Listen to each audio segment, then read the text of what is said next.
দেখো মাখা আর বেলা ছাড়াই এরকমভাবে যদি একটা ডিলিশিয়াস আলু পরোটা হয় তো কেমন হয় দেখো, কত সহজেই দেখো বানিয়ে নেবো। আর খুব সুন্দর, এটা নিরামিষে হয় আর খুব কুইক হয়ে যাবে, মানে তোমার কিছু করারই দরকার হবে না। প্রথমে আলুগুলোকে এরকম করে কেটে কেটে কেটে কেটে সেদ্ধ করে নাও। আমি ওই 5-6টা মতো আলু দিয়েছি, খুব বড় সাইজের আমার আলুগুলো নয়, তো তোমরা মাপটা দেখে নেবে আলুটার। এই যে দেখো আমি সেদ্ধ করে নিচ্ছি কুকারে, তোমরা কড়াইয়েও করতে পারো কুকারেও করতে পারো।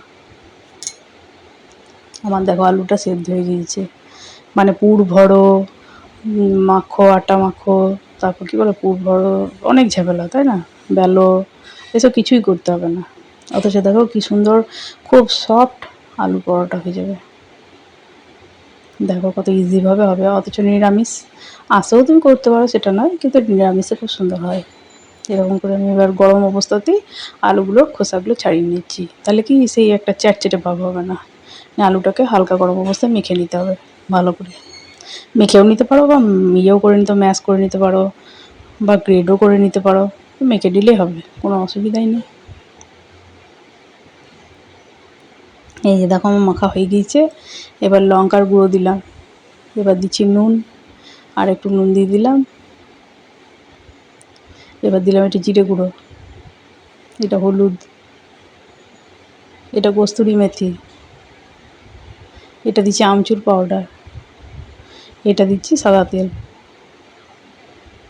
এবার জল দিয়ে আলুটাকে প্রথমে ভালো করে মেখে নেবো আগে।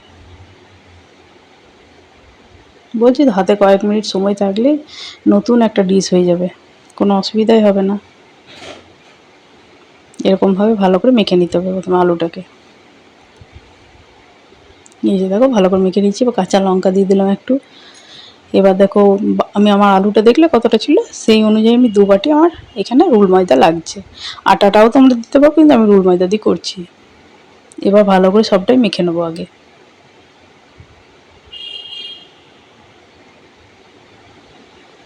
আমার দেখবে কেমন গ্রেভিটা করছি সেরকম গ্রেভিটা করবে, তাহলে কোনো ঝামেলা হবে না। খুব যে তেল লাগে তেলও লাগবে না, কিচ্ছু না।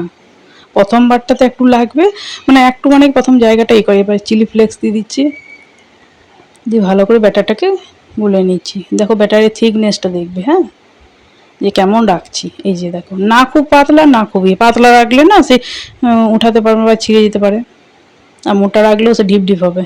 এই প্রথমবারে তেলটা এরকম করে করে আমি তেলটা আবার ঢেলে নিয়েছিলাম। প্রথমে তেলটাকে, মানে অতটা তেল আমার লাগেনি, বাটির মধ্যে আমি ঢেলে দিয়েছিলাম। বেশি তেল দিয়ে এটা হয় না। এই যে দেখো হাতার সাহায্যে এরকম করে ছড়িয়ে নিচ্ছি, একটা গোল ভাব করে দিচ্ছি।